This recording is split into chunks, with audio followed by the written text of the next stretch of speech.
What's up, everybody? I'm back again with another installment of Why Do I Own This? A series where I take a good lard? Nice. A series of videos where I take a good hard look at my vinyl record collection and give an account as to why I've decided to own these physical objects. Now, if you'd like to help me out with this quest of discovery, I've put a link in the description section below to my Discogs account, which has a pretty up-to-date list of all the vinyl records that I own. You can find one, drop into the comments section below, and let me know which albums I need to answer for, and I think we'll have a good time along the way. My name's Adam McDormand, and this is Medium Quality.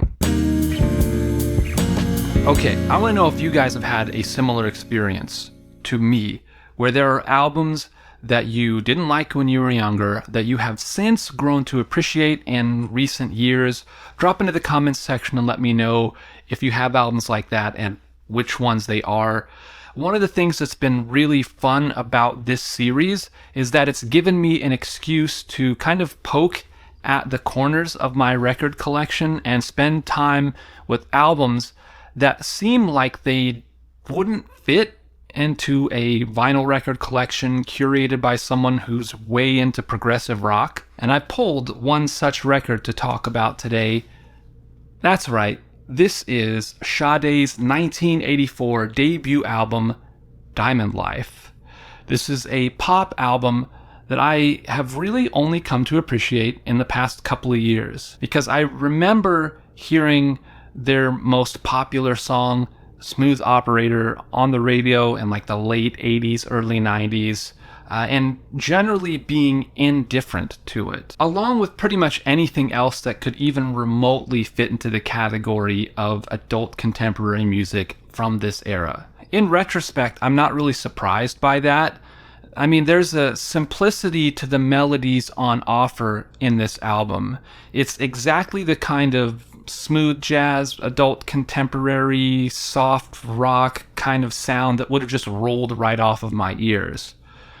And Sade herself on this album brings this understated, soulful vocal performance that really fits nicely with the romantic melancholy of the lyrics. It's a far sight from the upbeat 80s pop music that I would have liked hearing on the radio at the time, some of which I've actually talked about in this series. But Diamond Life is pop music that does a lot with a little.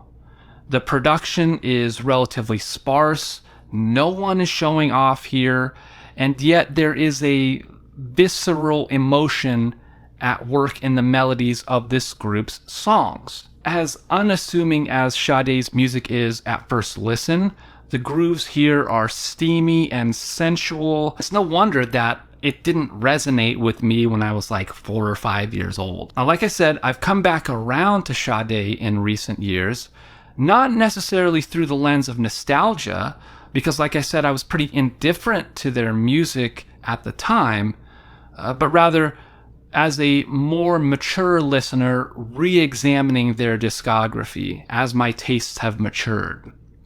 And that begins to answer the question of why I own this. This album is great, but there's more great Sade music beyond Diamond Life, and the problem is I only have 2 of these record shelves, and space for me is at a real premium. But I really do want more of those moody love songs.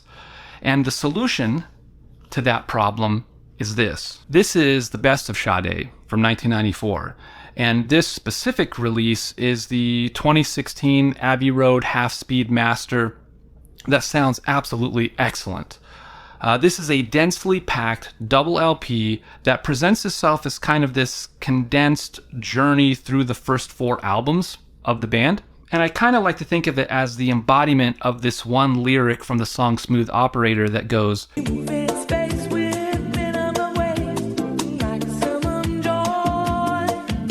and this is that for me. Maximum joy, minimum waste of space on the record shelf. It's really well curated. It has all of the essential tracks, and in the absence of a complete Sade discography, this is probably all that I need, which means that I can probably let go of this one. And that presents an interesting question for us as music lovers, because we tend to greatly revere discographies, but I think there are occasions where a thoughtfully curated greatest hits collection might just be enough. And this is an example of that for me. But what about you?